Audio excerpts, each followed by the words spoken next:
El Ministerio Internacional Nueva Vida en Cristo presenta Momentos de Reflexión, un mensaje para su vida diaria, con el pastor Misael Ocampo Rivera. Bienvenidos. Hola amigos, cordialísimo saludo, bienvenidos a la reflexión en el día de hoy. Seguimos avanzando en el libro de Deuteronomio y continuamos en el discurso número 2 de Moisés. Es extenso, decimos que la mayoría del libro lo utilizó hablando este discurso. En el capítulo 27 recibe la orden de escribir la ley en piedras sobre el monte Ebal. El monte Ebal. Entonces, vamos a mirar 27 del versículo 1 hasta el 28, capítulo 28, verso 68. En estos dos capítulos, Moisés explicó las maldiciones y las bendiciones asociadas con el pacto de Sinaí. Primero llamó a Israel a desempeñar una ceremonia elaborada para ratificar el pacto cuando entrara en la tierra prometida, llevado a cabo por Josué en capítulo 8, versículo 30 y 35 del libro de Josué. Esto era para recordarle al pueblo que era esencial obedecer el pacto y sus leyes. Después Moisés explicó aún más las bendiciones para la obediencia y las maldiciones para la desobediencia. Es decir, cuando Moisés está explicando en su segundo discurso y entra el tema de las maldiciones y de las bendiciones, ahora aquí se van a dividir las tribus, que son 12 tribus, se van a dividir 6 y 6, y unas van al monte Ebal y otras van al monte de Gerizim. En uno serán gritadas, leídas en voz alta, todas las maldiciones que vendrían si el pueblo entraba en desobediencia. Eso corresponde en el monte Ebal. Y luego en el monte Gerizim, las otras 6 tribus van a gritar todas las bendiciones que les alcanzarán por ser un pueblo obediente, un pueblo de bendición, un pueblo escogido por Dios. Es interesante verlo así. Por eso es importante tener en cuenta todo esto y leerlo despacio. En el capítulo 27, el versículo 2 y el versículo 4 habla de revocarlas con cal, es decir, levantar piedras. Y el día que pasase el Jordán a la tierra que Jehová tu Dios, levantarás piedras grandes y las revocarás con cal. Y escribirás en ellas todas las palabras de esta ley cuando hayas pasado para entrar en la tierra que Jehová tu Dios te da, tierra que fluye leche y miel, como Jehová el Dios de tus padres te ha dicho. Las revocarás con cal quiere decir, al llegar a la tierra prometida bajo Josué, el liderazgo de Josué, grandes pilares de piedras tenían que ser levantados.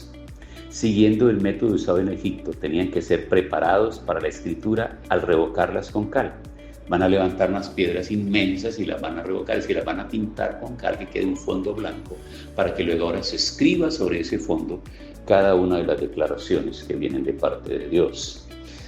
Dice, cuando la ley fue escrita en las piedras, el contexto blanco la haría claramente visible y fácil de leer. Estas piedras inscritas tenían que ofrecer testimonio constante a todo el pueblo y a las generaciones venideras en su relación con Dios y su ley. Capítulo 31, verso 26. Todas las palabras de esta ley, probablemente una referencia al libro entero de Deuteronomio. Imagínense ustedes. Luego habla el verso 4 del monte Ebal, una montaña en el centro de la tierra prometida, justo al norte de la ciudad de Siquem.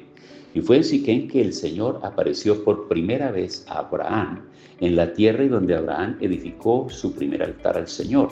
Eso lo encontramos por allá en el libro de Génesis, capítulo 12, versículo 6. Cuando Abraham llegó a esa tierra, lo primero que hizo al entrar a la tierra, estar ahí en la tierra prometida y llegar hasta Siquem, levantó el primer altar. A Abraham se le conoce cuando uno lo mira y estudia, y a cada lugar que él está llegando está levantando un altar. Entonces se le conoce como el hombre de los altares.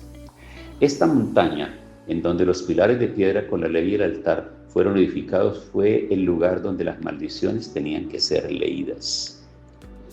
Edificarás allí un altar. Además de establecer las piedras, los israelitas tenían que construir un altar de piedras sin cortar. En este altar las ofrendas tenían que ser traídas al Señor y junto el pueblo se regocijaría en la presencia de Dios. Esto es lo que fue hecho cuando la relación de pacto fue establecida en el monte de Sinaí. Recordemos eso por allá en Éxodo capítulo 24, del versículo 1 hasta el 8. Los holocaustos completamente consumidos representaban devoción total a Dios.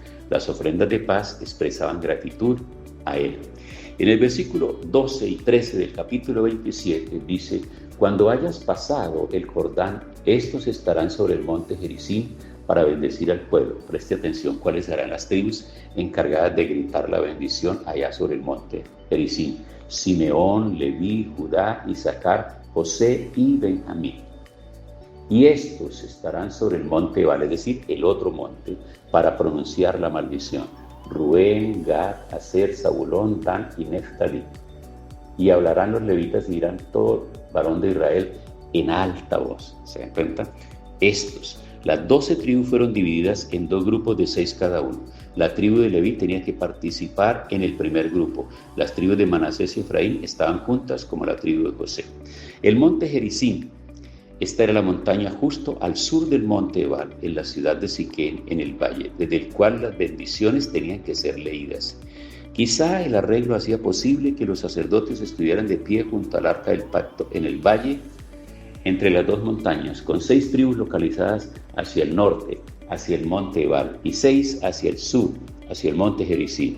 Los sacerdotes y levitas leían las maldiciones y bendiciones con el pueblo, respondiendo con el amén de afirmación para bendecir.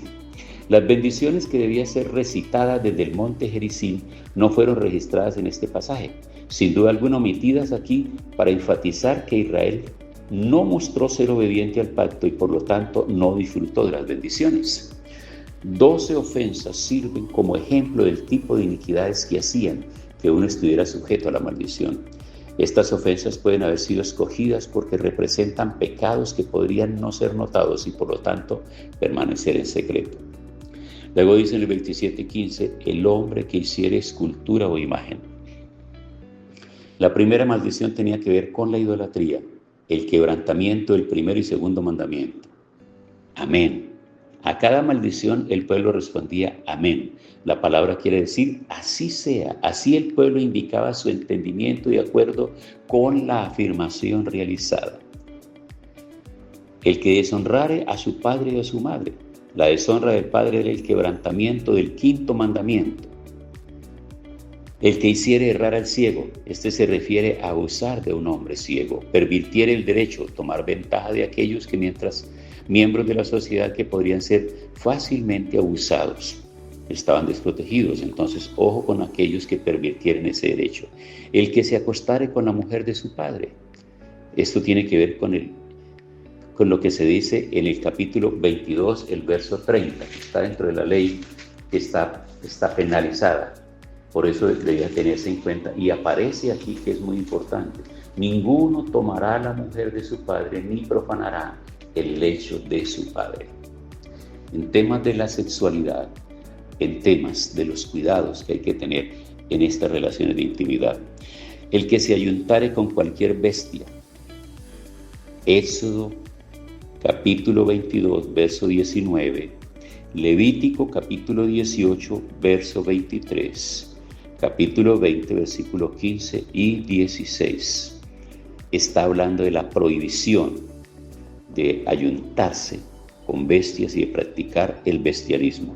Y el 27-22 está hablando: maldito el que se acostare con su hermana, hija de su padre o hija de su madre. Y dirá todo el pueblo: amén. Es decir, el que cometiera incesto con una hermana o con una media hermana. Y sigue hablando el que se acostare con su suegra. Levítico capítulo 18, verso 17 y capítulo 20, verso 14. Ahora, ¿por qué es relevante recordar nosotros en este tiempo todo esto? Vivimos en un mundo de absoluto relativismo y prostitución, donde se han perdido todos los límites, todos los valores, absolutamente todo. Donde lo mismo es acostarse hombre con hombre, mujer con mujer, acostarse con la suegra, acostarse con el yerno, acostarse con la nuera, acostarse con animales, ayuntarse con animales. Este es un mundo sin límites y sin fronteras, todo porque no teme a Dios, no teme la ley de Dios, porque no existe un temor de Dios en su corazón, aunque tengan religión. Yo quiero recordarles que la religión no salva a nadie, y que ninguna religión es mejor que otra. Puedes encontrar cualquier religión y cualquier cosa en la que te matricules que te permita hacer todas tus orgías que quieras. eso no significa que estás bien con Dios, aunque creas que Él existe, porque Dios no está buscando gente que crea en Él. Dios lo que está buscando es gente que le crea a Él. Y ahí está la diferencia entre las pruebas de la maldición y de la bendición, está por medio de la obediencia. Entonces, no basta con decir que yo creo en Dios, porque la Biblia dice que hasta los demonios creen en Dios y tiemblan. Aquí lo que se está llamando es a tener un orden, un respeto, un cuidado con su propio cuerpo, con su propia mente, con el cuerpo del prójimo, con el cuerpo de las personas, de las demás personas. Cuando nosotros encontramos tantas cosas y tantas figuras de prostitución y de maldad, cuando nosotros encontramos a aquellas personas inescrupulosas que abusan de niños y de niñas, personas que no tienen límite en su mente para la maldad, son personas completamente entregadas a una prostitución absoluta y total de su mente, de su sentido, de su alma, de todo su ser. Las leyes quedan cortas para esas personas. Las leyes no parecieras que son ineficaces para controlar toda esta situación. Entonces, cuando estamos viendo todo esto que aparece aquí, es porque Dios está escogiendo un pueblo y quiere que ese pueblo sea diferente a los demás. Ahora, no se trataba solamente del pueblo, para el pueblo en su momento, el pueblo de Israel allá, sino que se trata para el pueblo de Dios en este tiempo. El pueblo de Dios en este tiempo tiene que marcar diferencia en sus actos, la razón por la cual los padres tenemos que trabajar los temas de educación sexual, los temas de fe, tenemos que trabajar los temas en lo que tiene que ver con el comportamiento social, con el saber elegir a quienes nos van a dirigir, a quienes nos van a gobernar, a quienes van a hacer las leyes, y no ser persuadidos fácilmente como los demás para votar, regalar nuestro voto por personas que no representan, porque ellos no tienen un temor de Dios, porque ellos no están pensando en hacer leyes que mejoren la calidad de vida, sino están pensando en hacer leyes para agradar a la mayoría de la gente que vive desordenadamente de acuerdo a la ética del consenso. Entonces, amigos, estas reflexiones nos llevan a pensar a profundidad qué es lo que tiene el mundo hundido en toda esta situación. Puede haber la cantidad de leyes que quieran, las leyes del hombre no tocan el corazón del hombre. Las cárceles no transforman los corazones. Lo único que puede transformar el corazón de una persona es un encuentro con Cristo Jesús. Tener un encuentro con la palabra. De manera que el plan de Dios finalmente es enviarnos a predicar esta palabra, porque Él quiere que no exista una sola persona en el mundo, un solo grupo étnico en el mundo que no haya oído la palabra, porque una vez que se haga responsable de esta palabra, entonces ya tiene la decisión de seguir o no seguir ese camino, el camino trazado por Cristo Jesús en la cruz del Calvario. Tiempo para orar. Señor, gracias te damos en el día de hoy.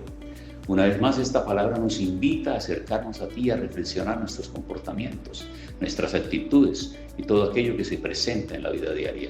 Ayúdanos cada día a tener mentes limpias, transformadas, renovadas por el poder del Espíritu Santo, porque en la medida que cambie nuestra manera de pensar, cambiará nuestra manera de vivir. Gracias en el nombre de Jesús. Amén. Hemos disfrutado de un gran momento de reflexión con el pastor Misael Ocampo Rivera. Un mensaje lleno de amor, esperanza y felicidad para tu vida. Los invitamos a compartir este mensaje con sus amistades y en sus redes sociales. Búsquenos en YouTube y Facebook como Ministerio Internacional Nueva Vida en Cristo y en Instagram como @MinInternacional Nueva Vida. Momentos de reflexión.